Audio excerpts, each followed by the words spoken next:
Welcome to AP13 news. నేను సుధా. బులెటిన్ల ముందుగా headlines. శాంతి చర్చల ద్వారానే యుద్ధాన్ని ఆపగలం. ప్రధాని మోడీ ఉక్రెయిన్ పర్యటన హైలైట్.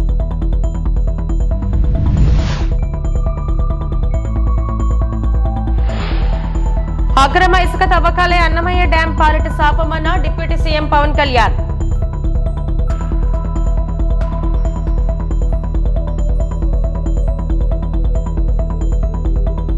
అక్కినేని నాగార్జునకు సంబంధించిన ఎన్ కన్వెన్షన్ కూల్చివేతలు ప్రారంభించిన హైడ్రా.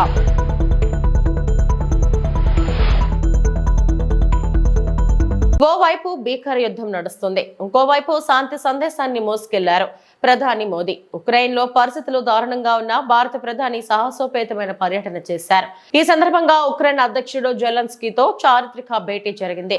2 రోజులు పోలాండ్ లో పర్యటించిన ప్రధాని మోడీ అక్కడి నుంచి ఉక్రెయిన్ చేరుకున్నారు. ఉక్రెయిన్ రష్యా మధ్య నెలకొన్న వివాదాన్ని చర్చల ద్వారానే పరిష్కరించుకోవాలని భారత్ మరోసారి స్పష్టం చేసింది. ఇరు దేశాలు సంప్రదింపులు జరపాల్సిన అవసరం ఉందని, ఇందుకోసం అన్ని విధాలా సహాయం చేసేందుకు భారత్ సిద్ధంగా ఉందని స్పష్టం చేసింది. సాధ్యమైనంత త్వరగా శాంతి నెలకొల్పేందుకు అన్ని విధాలుగా సహకరించేందుకు భారత్ సిద్ధంగా ఉందని అధ్యక్షుడు జెలెన్స్కీ మోదీ స్పష్టం చేశారు. రష్యా అధ్యక్షుడు పుతిన్ తో జూలైలో మోదీ జరిపిన చర్చల వివరాలను జెలెన్స్కీ వివరించారన్నారు. జెలెన్స్కీతో భేటీలో ఇరు దేశాల మధ్య 4 ఒప్పందాలు కుదిరినట్లు భారత ప్రభుత్వం ప్రకటించింది. పలు అంశాల్లో పరస్పరం సహకరించుకోవాలని నిర్ణయించుకున్నట్లు తెలిపింది. ద్వైపాక్షిక సంబంధాలతో పాటు వాణిజ్యం, ఆర్థిక అంశాలు, రక్షణ రంగం, ఫార్మాన్యూటికల్స్, వ్యవసాయం, విద్యా అంశాలపై ఇరువురు నేతలు చర్చించుకున్నారని, ఉక్రెయిన్ లో యుద్ధానికి సంబంధించి ఎక్కువ మాట్లాడుకున్నారు. ఉక్రెయిన్ పర్యటనకు సంబంధించిన ఓ వీడియోను ప్రధాని మోదీ పంచుకున్నారు. ఎక్స్ వేదికగా ప్రధాని మోడీ హైలైట్స్ కు సంబంధించిన వీడియోను షేర్ చేశారు. ఈ వీడియోలో కీవ్లో పర్యటన, చర్చలు తదితర దృశ్యాలను పంచుకున్నారు. हम बहुत ही कन्विक्शन के साथ युद्ध से दूर रहे हैं, लेकिन इसका मतलब ये नहीं है कि हम तटस्थ थे, हम न्यूट्रल नहीं थे। हम पहले दिन से ही पक्षकार रहे हैं और हमारा पक्ष है शांति का। हम बुद्ध की धरती से आते हैं जहां युद्ध को कोई स्थान नहीं होता है। हम महात्मा गांधी की धरती से आते हैं जिसने पूरे विश्व को शांति का संदेश दिया है। एक्सेलेंसी, मैं आज जब यूक्रेन आया हूं तब मैं 140 करोड़ भारतीयों की भावना को लेकर के आया हूं, और 140 करोड़ भारतीयों की भावना मानवता से प्रेरित है। और मैं आज यूक्रेन की धरती पर शांति का संदेश लेकर के आया। एक्सेलेंसी, यहाँ से पहले मैंने ग्लोबल साउथ की కాన్ఫరెన్స్ కి కరీబ్ 120 దేశ అన్నమయ్య డ్యాం ప్రమాదానికి గత ప్రభుత్వంలో ఉన్నవారి ఇసుక దాహమే కారణం. ఇసుక దోచుకునేందుకు డ్యాం గేట్లు ఎత్తకుండా కట్టలు తెగ్గొట్టారు. ప్రజల ప్రాణాలు కోల్పోయేందుకు కారణమయ్యారు. బాధ్యత వహించేందుకు, నష్టపోయిన బాధితులు కష్టం తీర్చేందుకు మాత్రం ఎవరూ ముందుకు రాలేదని రాష్ట్ర ఉప ముఖ్యమంత్రి వర్యులు, పంచాయతీరాజ్ మరియు గ్రామీణాభివృద్ధి శాఖ మంత్రి పవన్ కళ్యాణ్ స్పష్టం చేశారు. డ్యాం ప్రమాదానికి ముమ్మాటికి మానవ తప్పిదమే కారణమన్నారు. నాడు అధికారంలో లేకున్నా బాధిత ప్రజలకు అండగా నిలిచామని తెలిపారు. అన్నమయ్య డ్యాం కొట్టుకుపోయిన నాటి నుంచి జనసేన పార్టీ పక్షాన అండగానే నిలిచామన్నారు. అధికారంలోకి రాగానే ఇక్కడ జరిగిన నష్టాన్ని ప్రత్యక్షంగా తెలుసుకోవాలని నిర్ణయించుకున్నట్టు తెలిపారు. మీ కష్టంలో మేమున్నామని భరోసా ఇచ్చేందుకు నేను వచ్చానన్నారు. శుక్రవారం సాయంత్రం రాజంపేట నియోజకవర్గ పరిధిలోని అన్నమయ్య డ్యాం వరద ప్రభావిత గ్రామం పులపత్తూరులో పవన్ కళ్యాణ్ పర్యటించారు. అన్నమయ్య డ్యాం వరద ప్రభావిత గ్రామాల ప్రజలతో ముఖాముఖి సమావేశమయ్యారు. వారి సమస్యలను అడిగి తెలుసుకున్నారు. సంఘటన జరిగినప్పటి నుంచి ఇప్పుడు దాకా ఇది కావాలని నిర్లక్ష్యంతో జరిగింది అని నాకు అవసరం.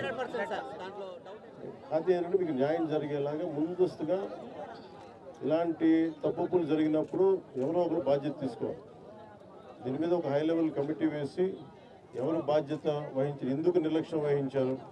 ఇందాక చెంగలరాయుడు గారు కూడా చెప్తా ఉన్నారు. అంతకుముందు గతంలో కూడా మన వాళ్ళందరూ చెప్పారు, మన నాయకులందరూ చెప్పారు, ప్రజలు చెప్పారు. కేవలం ఇసుక తవ్వుకోవడానికి బండ్లు పట్టుకుపోతాయని చెప్పేసి అవి ఆపారు. దాన్ని మీకు వరద సిగ్నల్స్ మీకు ఇవ్వకుండా ఆపారు. మనకి లష్కర్ రామయ్య గారు దీన్ని ముందుండి ఆయన చొరవ వల్ల ఇంకా చాలామంది ప్రాణాలు కాపాడని తెలుసు. అందుకని గుర్తించాను, ఆయనకి సన్మానం చేశాం. అవును, నాకు అవగాహన. ఇది నాకు మీకు మాటిస్తున్నాను, ఇది డిప్యూటీ సీఎం ఆఫీస్ నుంచి ప్రత్యేకించి దీన్ని దృష్టి పెట్టి ఇది నేను పర్యవేక్షిస్తాను. ఉన్నతాధికారుల బృందాన్ని పంపిస్తాను ఒకసారి. అలాగే డ్యామ్ కూడా మళ్ళీ పునర్నిర్మాణం చేయాలి, మళ్ళీ దాన్ని ఆధునీకరించాలని చెప్తా ఉన్నారు అధికారులందరూ. సో దీని మీద కొంచెం నాకు సమయం ఇవ్వండి. మనం వచ్చి 65 రోజులు అవుతుంది అధికారంలోకి.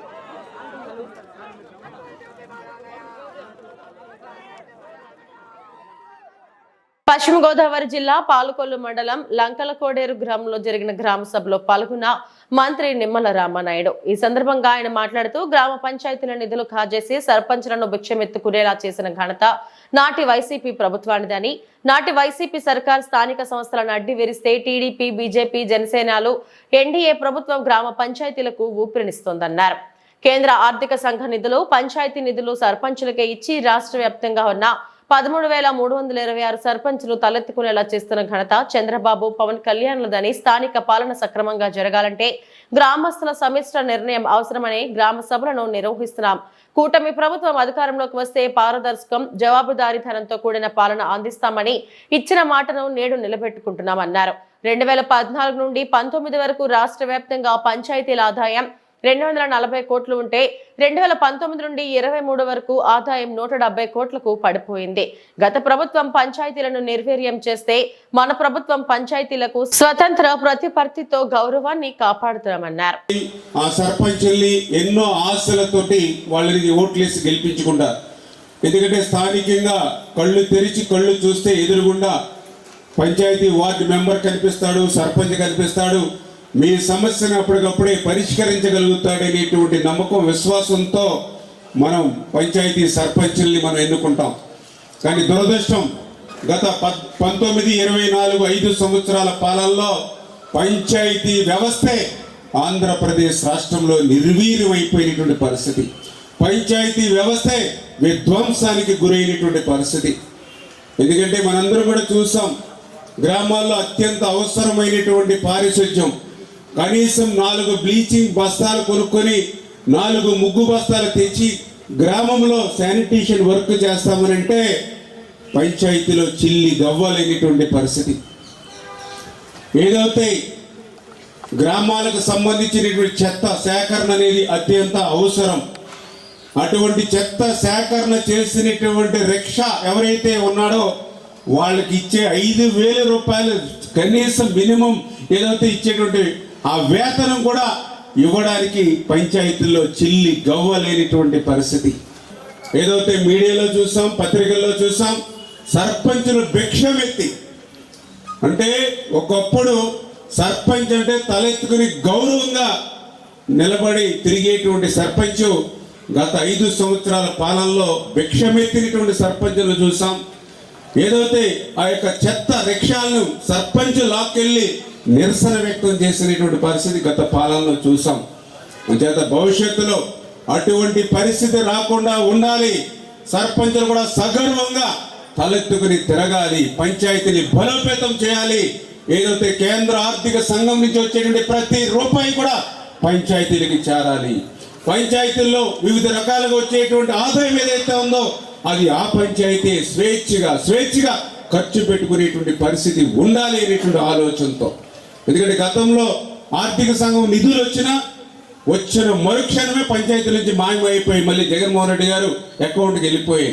ఎందుకంటే మనందరికీ కూడా 15th ఫైనాన్స్ ఇట్లా ప్రతి హెడ్కి ప్రతి ఒక్కరికి మరి 400 రూపాయలు. ఇప్పుడు సపోజ్ మన లంకలకోడేరులో మరి 5,000 మంది ఉంటే 5,000 ఇంటూ 400 అంటే 20 లక్షల రూపాయలు మనకి యావరేజ్. 20 లక్షల రూపాయలు మనకి డైరెక్ట్గా సెంట్రల్ గవర్నమెంట్ నుంచి పంచాయతీ ఆఫీస్కి వచ్చేది. గతంలో మాదిరిగా సెంట్రల్ గవర్నమెంట్ నుంచి స్టేట్ గవర్నమెంట్కి, స్టేట్ గవర్నమెంట్ నుంచి జిల్లా పరిషత్కి, జిల్లా పరిషత్ మండలం నుంచి పంచాయతీకి, అంటే ఇట్లా మార్చుకుంటూ వస్తే సమయం అదేవిధంగా డబ్బు కూడా వేస్ట్ అవుతుంది. డైరెక్ట్గా ప్రజలకు సర్వీస్ చేయాలి ఆలోచనతో డైరెక్ట్గా కేంద్రమే ఆ యొక్క ప్రజలు ఎంతమంది అయితే ఆ గ్రామాల్లో ఉన్నారో వాళ్ళ తలకంటికి లెక్కేసి అమౌంట్ ఇస్తూ ఉన్నాం. ఆ రకంగా 20 లక్షల రూపాయలు సపోజ్ ఉదాహరణకి మన పంచాయతీకి వస్తే అది మరుక్షణమే ఆవిరైపోతుంది. ఆ రోజునటువంటి ముఖ్యమంత్రి గారి అకౌంట్కి ట్రాన్స్ఫర్ అయిపోయి ఆ ఒక్క రూపాయి కూడా మనకి ఖర్చు పెట్టుకోలేనటువంటి పరిస్థితి దుస్థితి ఆ రోజు. అందుకే అటువంటి పరిస్థితి లేకుండా ఈవేళ కేంద్ర ప్రభుత్వం ఇచ్చేటువంటి నిధులు కానీ, అదేవిధంగా రాష్ట్ర ప్రభుత్వం ఇచ్చేవి కానీ, అదేవిధంగా మీ యొక్క పంచాయతీ పన్నుల ద్వారా వచ్చేటువంటివి కానీ అన్నీ కూడా పంచాయతీ సర్పంచులు పంచాయతీల ఆధ్వర్యంలోనే ఉండి ఇటువంటి అత్యవసరమైనటువంటి పనులన్నీ కూడా చేపట్టేటువంటి విధంగా భవిష్యత్తులో ఈ యొక్క ఎన్డీఏ తెలుగుదేశం జనసేన బీజేపీ ప్రభుత్వం పనిచేస్తుంది. అందులో కూడా ప్రత్యేకించి ఈవేళ పవన్ కళ్యాణ్ గారు కూడా ఈ యొక్క పంచాయతీరాజ్ శాఖ మంత్రిగా మరి ఆయన కూడా నిత్యం నేను కూడా చూస్తూ ఉన్నా, అటు సెక్రటరియట్లో కానీ అటు క్యాంప్ ఆఫీసులో కానీ అనునిత్యం గ్రామీణ ప్రాంత ప్రజలకి మనం ఎట్లా సేవలు అందించాలి, ఎట్లా పనిచేయాలి అనేటువంటిది ఆయన ఆలోచనలో చేస్తూ ఉన్నారు. అందులో భాగంగానే మొన్న మీరు చూసారు, ఏదైతే 1400 కోట్ల రూపాయలు పంచాయతీలకి విడుదల చేసినటువంటి పరిస్థితి కూడా గత వారంలో మన ఆంధ్రప్రదేశ్ రాష్ట్రంలో మీరందరూ కూడా చూసినటువంటి పరిస్థితి. భవిష్యత్తులో కూడా ఆ రకంగా పంచాయతీని బలోపేతం చేసేటి బాధ్యత పంచాయతీని బలోపేతం చేయడం. తిరుమల తిరుపతిలో ఓ గోల్డ్ ఫ్యామిలీ హల్చల్ చేసింది. ఒంటి నిండా బంగారు ఆభరణాలు ధరించిన ఓ ఫ్యామిలీ శ్రీవారి దర్శనానికి వచ్చింది. 10 గ్రాములు కాదు, 100 గ్రాములు కాదు, ఏకంగా 1000 గ్రాముల్లో బంగారాన్ని ధరించి స్వామివారిని దర్శించుకుంది. ఓ బంగారు ఫ్యామిలీ చేతికి భారీ బంగారు కడియాలు, బ్రేస్లెట్లు, వేళ్లకు పెద్ద పెద్ద ఉంగరాలు, ఇక మెడలో అయితే అంతకు మించిన పెద్ద పెద్ద గోల్డ్ చైన్లు, మొత్తంగా కిలోల కొద్దీ బంగారం ధరించి ఆ కుటుంబం శ్రీవారి దర్శనానికి వచ్చింది. ముంబైకి చెందిన ఓ కుటుంబ సభ్యులు భారీగా బంగారం ధరించి తిరుమల శ్రీవారిని దర్శించుకున్నారు. ఇద్దరు 10 కేజీల చొప్పున, మరొకరు 5 కేజీల చొప్పున దాదాపు 15 కోట్ల విలువైన బంగారం ధరించి శ్రీవారి దర్శనానికి వచ్చారు. దర్శనం అనంతరం బయటకు వచ్చిన ఆ గోల్డ్ ఫ్యామిలీని చూసి అక్కడున్న భక్తులు నోటిన వేలేసుకున్నారు. ఒక నగల దుకాణమే తరలి వచ్చిందా అన్నట్టుగా ఆ ఫ్యామిలీ శ్రీవారి సన్నిధిలో స్పెషల్ అట్రాక్షన్ గా నిలిచింది. దీంతో అక్కడున్న భక్తులు అబ్బో ఎంత బంగారమో అంటూ ఆశ్చర్యపోయారు.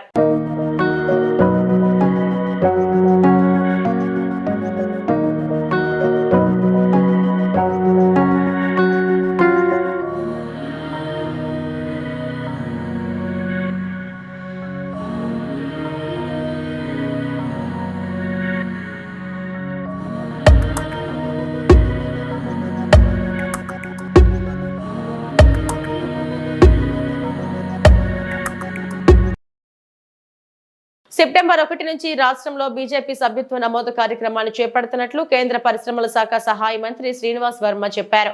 పశ్చిమ గోదావరి జిల్లా నర్సాపురంలో స్వర్ణాంధ్ర ఇంజనీరింగ్ కాలేజీలో నిర్వహించిన బీజేపీ జిల్లా స్థాయి సమావేశానికి ఆయన ముఖ్య అతిథిగా విచ్చేశారు. అనంతరం మీడియాతో మాట్లాడుతూ ప్రపంచంలోనే బీజేపీ అత్యధిక సభ్యత్వాలు కలిగిన రాజకీయ పార్టీ అన్నారు. ఈసారి గతం కంటే ఎక్కువ సభ్యత్వం నమోదు చేపట్టాలని పార్టీ నిర్ణయించిందన్నారు. గోదావరి జిల్లాలో సభ్యత్వ నమోదులో ఎప్పుడూ పశ్చిమ గోదావరి ముందంజలో ఉంటుందన్నారు. ఈసారి గ్రామ వార్డు స్థాయిలో పార్టీని బలోపేతం చేస్తూ సభ్యత్వ నమోదు చేపడతామన్నారు. 3 సంవత్సరాలకి కొత్త సభ్యత్వం నమోదు చేసుకోవడం భారతీయ జనతా పార్టీ సభ్యత్వం నమోదు ఒక విధానం. ఒకటేసారి రాష్ట్రంలో కూడా కొంచెం ఎక్కువ టార్గెట్ పెట్టుకోవడం జరిగింది. మీ అందరికీ తెలిసి ప్రపంచంలోనే అతిపెద్ద సభ్యత్వం కలిగినటువంటి రాజకీయ పార్టీ భారతీయ జనతా పార్టీ.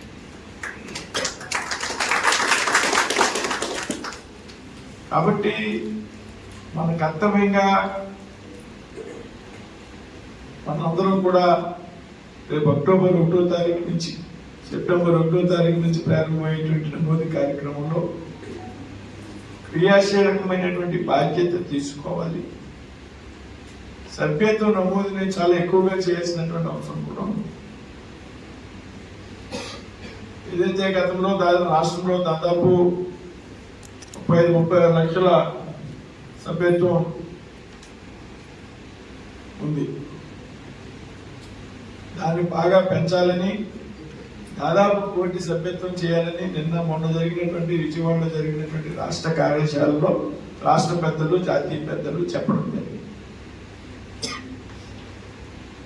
తర్వాత మనం దాదాపుగా ఏదైతే గతంలో ఉన్నటువంటి 36 లక్షల సభ్యత్వం ఉంటుందో మన జిల్లాలో దాన్ని పెద్దగా పెంచాల్సినటువంటి సభ్యత్వానికి సంబంధించి వెంకటరెడ్డి గారు కన్వీనర్గా, కుడేల నరసింహరావు గారు, పద్మనాభరావు గారు, కోటరామరావు గారు,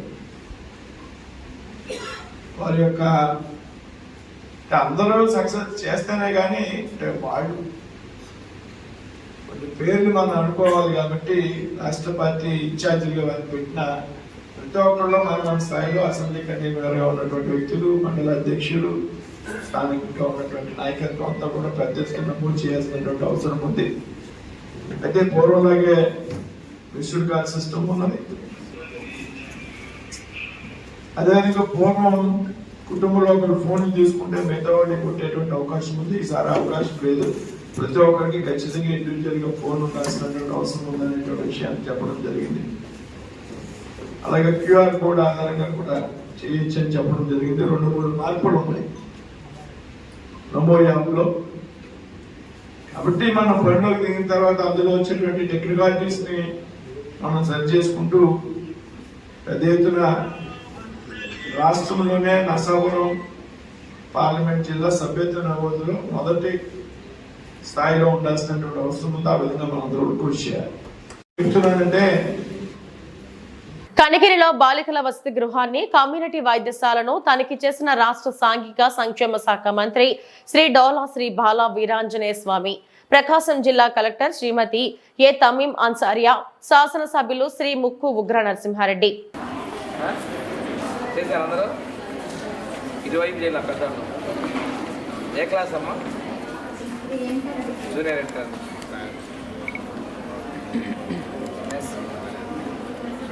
కామన్ మెస్ మా పిల్లలు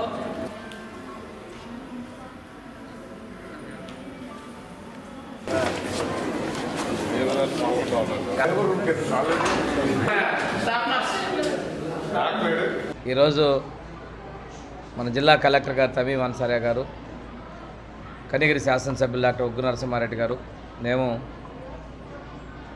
ఇక్కడ కనిగిరిలోని ఇంటిగ్రేటెడ్ బాలికల వసతి గృహాన్ని సందర్శించడం జరిగింది. ఈ ప్రాంతంలో సౌకర్యాలు ఏమిటో ఉన్న ప్రాంతానికి మన శాసనసభ్యులు గారు గమనించి దాతల సహకారంతో పెయింటింగ్స్ ఏర్పాటు చేయటం, లైటింగ్స్, ఫ్యాన్లు, హాస్టల్ని మంచి వాతావరణంలో చదువుకోవడానికి, ఉండటానికి ఉండే విధంగా కల్పించినందుకు శాసనసభ్యుల్ని, అదేవిధంగా దాతలతో ముందుకు వచ్చిన పెద్దల్ని మనస్ఫూర్తిగా నేను అభినందిస్తూ ఉన్నాను. ఇంతకుముందు హాస్పిటల్ కూడా చూసాం. శాసనసభ్యులు ప్రత్యేక శ్రద్ధ తీసుకొని హాస్పిటల్లో కూడా దాతృత్వంతో అభివృద్ధి చేస్తూ ఉన్నారు. పిల్లలకు కూడా మంచిగా చదువుకోవాలని చెప్పేసి మన ఎమ్మెల్యే ఉగ్ర నరసింహారెడ్డి గారు, కలెక్టర్ గారు ఉద్బోధించడం జరిగింది. అదేవిధంగా శాసనసభ్యుల వారు ఉగ్ర నరసింహారెడ్డి వారు సొంతంగా దాతృత్వంతో గవర్నమెంట్ ఇచ్చేటువంటి రైస్ని స్థానంలో మామూలుగా మిల్లర్స్ దగ్గర నుంచినటువంటి రైస్ని హాస్టల్ విద్యార్థులకి ఒక పూట భోజనానికి, మధ్యాహ్నం ఎలాగో స్కూల్లో భోజనం చేస్తారు కాబట్టి నైట్ టైం డిన్నర్కి ఆ భోజన రైస్ని అరేంజ్ చేస్తున్నందుకు వాళ్ళని అభినందిస్తున్నాను. ఈ విషయం ఇక్కడ 2 హాస్టల్స్ ఉన్నాయి, కాలేజీ అదేవిధంగా ప్రీ మెట్రిక్, పోస్ట్ మెట్రిక్ 2 ఉన్నాయి. ఇద్దరికి ఒకటే మెనూ ఇవ్వమని చెప్పేసి కలెక్టర్ గారు కూడా వార్డెన్కి ఇన్స్ట్రక్షన్స్ ఇవ్వడం జరిగింది. అంటే ఒకే ప్రెమిసెస్లో 2 హాస్టల్స్ ఉన్నప్పటికీ మెనూలో కొద్దిగా మార్పులు ఉన్నాయి. ఆ మార్పులను గమనించి సరిచేయటం, దాంతోపాటు పిల్లల్ని ఒక సత్ప్రవర్తనతో సమాజానికి పనికొచ్చే విధంగా, కుటుంబంలో ఆర్థిక పరిస్థితి మెరుగుపరిచే విధంగా మీరు చదువుకోవాలని చెప్పేసి మేము ముగ్గురం కూడా చెప్పడం జరిగింది. ఇది విజిట్ అనేది కూడా మాకు కొంచెం సంతృప్తిగా కలగజేస్తుంది. మిర్యాలగూడ డిఎస్పీ ఆఫీసులో విలేకరుల సమావేశంలో డిఎస్పీ మాట్లాడుతూ 40 క్వింటాల్ల పీడీఎస్ బియ్యం పట్టువేత, పీడీఎస్ బియ్యంపై నిరంతరం నిఘా ఉంటుందని తెలిపారు. ఇద్దరిపై రౌడీ షీట్ ఓపెన్ చేశామని తెలిపారు. ఈ సందర్భంగా Miryalaguda DSP Rajasekhar Raju, CI Veerababu, SI Naresh, police సిబ్బంది అభినందించారు. సో దీంట్లో టోటల్గా డీటెయిల్డ్గా 4-5 డేస్ ఇన్వెస్టిగేషన్ నడిచిన తర్వాత దీంట్లో తెలిసిన విషయాలు ఏంటంటే, దీంట్లో మొట్టమొదటి ముద్దాయి నరేందర్ నాయక్. ఇతను గత 1-2 ఇయర్స్గా ఈ పీడిఎస్ రైస్ బిజినెస్లో ఉన్నాడు. ఇతని మీద ఈ కేసు కంటే ముందు ఈ సంవత్సరంలో ఇంకొక 2 కేసులు కూడా రూరల్ పోలీస్ స్టేషన్లో అయినాయి.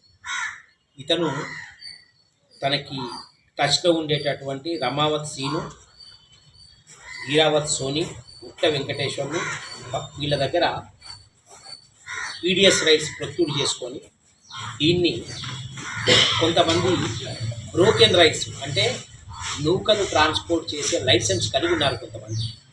వాళ్ళ లైసెన్స్ని వాడుకొని ఆ లైసెన్స్ మిస్యూజ్ చేసుకొని ఇతను ఆ బిల్స్ తయారు చేసి వీటిని హైదరాబాద్కి సంబంధించిన కొంతమంది ట్రేడర్స్కి అమ్మటం జరుగుతుంది.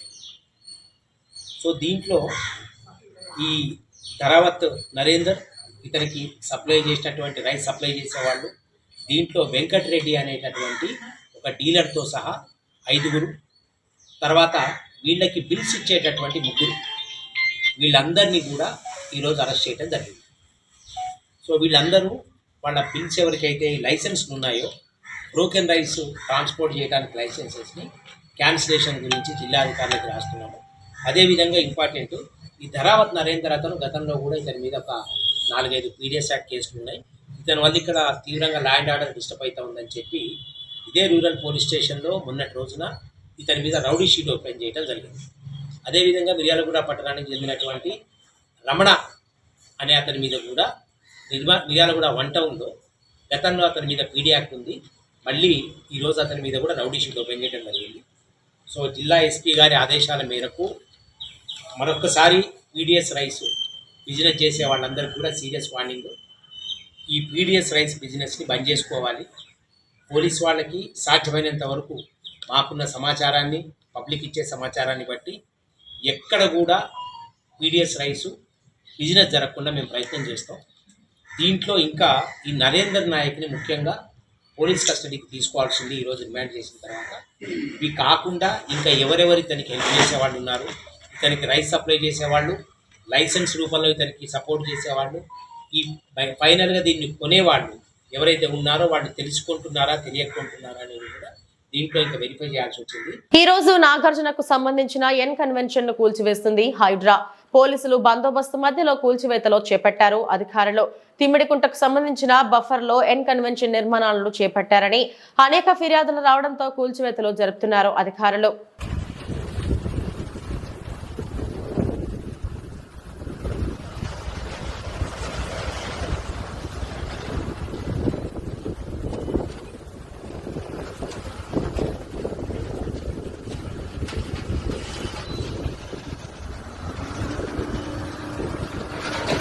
సైదాపురం నూతన ఎస్ఐగా క్రాంతికుమార్ బాధ్యతలు స్వీకరించారు.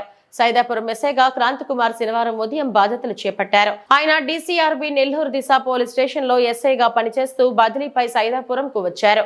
ఈ సందర్భంగా ఆయన మీడియాతో మాట్లాడుతూ సైదాపురం మండలంలో ప్రజలకు పోలీసులు తీర్చగలిగే సమస్యలు ఉంటే నేరుగా వచ్చి ఫిర్యాదు చేస్తే సత్వరం పరిష్కారం చేస్తామన్నారు. శాంతి భద్రతల పరిరక్షణకు కృషి చేస్తారన్నారు.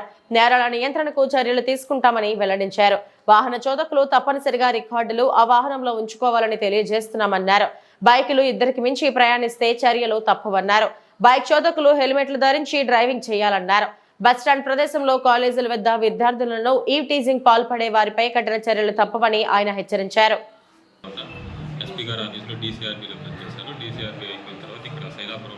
ఈరోజు ఛార్జ్ తీసుకున్నాను. ఇక్కడికి ఈరోజు వచ్చారు. ఇక్కడ ఉండే ట్రాఫిక్ సమస్యలు కానీ, ప్రజలకు ఏదైనా సమస్యలు వచ్చినా కానీ, పోలీసులు తీర్చగలిగే సమస్యలు ఏమున్నా కానీ వారు వెంటనే ఫిర్యాదు చేసినట్లయితే సమస్యలను సత్వరంగా పరిష్కరిస్తాము. ట్రాఫిక్ రెగ్యులేట్ చేస్తాము. ఎవరైనా కానీ 2 వీలర్స్ హెల్మెట్లు తప్పనిసరిగా ధరించి 2 వీలర్స్ నడపాలి. బైక్ పేపర్లు, వెహికల్ యొక్క రికార్డ్స్ తప్పనిసరిగా మెయింటైన్ చేయాలి. ఎవరైనా కానీ స్కూల్ వద్ద, కాలేజీల వద్ద ఆడపిల్లలను ఏడిపించడం, యూటీజింగ్ చేసినట్లయితే వారిపైన చట్టపరమైన కఠిన చర్యలు తీసుకోవాలి. ఉప ముఖ్యమంత్రి వర్యులు పవన్ కళ్యాణ్ ఆదేశాల మేరకు ఈ రోజు ఉదయం నిడమర్రు మండలం తోకలపల్లి గ్రామంలో నిర్వహిస్తున్న గ్రామ సభలో ఉంగటూరు ఎమ్మెల్యే పచ్చమట్ల ధర్మరాజు పాల్గొన్నారు. ఈ సందర్భంగా ఎమ్మెల్యే మాట్లాడుతూ కూటమి ప్రభుత్వం అధికారంలోకి వస్తే ప్రజలకు పారదర్శక జవాబుదారీతనంతో కూడిన పాలన అందిస్తామని చెప్పాం. ఇచ్చిన మాట ప్రకారమే ఉప ముఖ్యమంత్రి పవన్ కళ్యాణ్ పంచాయతీలు సుసంపన్నం కావాలని ఆలోచనలతో ఈ రోజు గ్రామ సభల నిర్వహణకు శ్రీకారం చుట్టారని అన్నారు. ఈ సభలో మీ గ్రామంలో ఉన్న ప్రధాన మరియు శాశ్వత సమస్యలను అందరూ ఏకతాటిపైకి వచ్చి వాటి పరిష్కారానికి సంబంధించిన తీసుకోవాల్సిన చర్యలపై చర్చించుకోవాలని తెలిపారు. ఈ కార్యక్రమంలో మండల, గ్రామ జనసేన, టీడీపీ, బీజేపీ శ్రేణులు, గ్రామ పెద్దలు, స్థానిక ప్రజా ప్రతినిధులు, అధికారులు తదితరులు పాల్గొన్నారు. అది ఒక గొప్పతనం మన డిప్యూటీ సీఎం గారు పవన్ కళ్యాణ్ గారికి సాధ్యమని అందరికీ కూడా తెలియజేస్తున్నాం.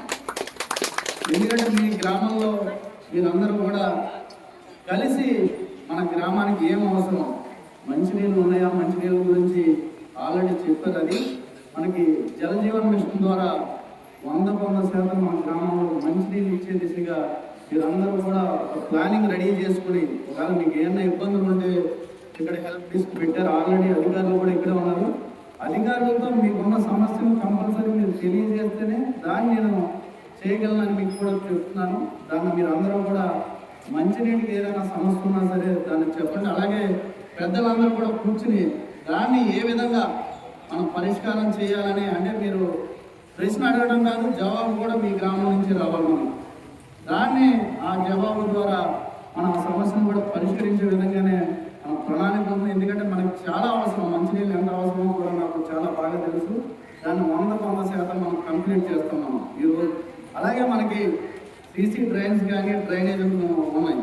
అవన్నిటిని కూడా మీ సందులో మీకు తెలుస్తుంది కాబట్టి మీరు అందరూ కూడా ప్రతి ఒక్కరు కూడా మీకు కావాలని మీరు ఇక్కడ అర్జీలు పెట్టుకుంటే అవన్నిటిని కూడా క్రోడీకరించుకుని ప్రతి సందును కూడా సిమెంట్ రోడ్ అలాగే డ్రైనేజ్గా మనం తీర్చిదిద్దే అవకాశం ఉంది. ఎందుకంటే మనకి జిల్లాలో దగ్గర సుమారుగా 20 నుంచి 25 కోట్ల వరకు మనం మొత్తం మన నియోజకవర్గాల్లో కూడా వర్క్ చేసుకోవచ్చు.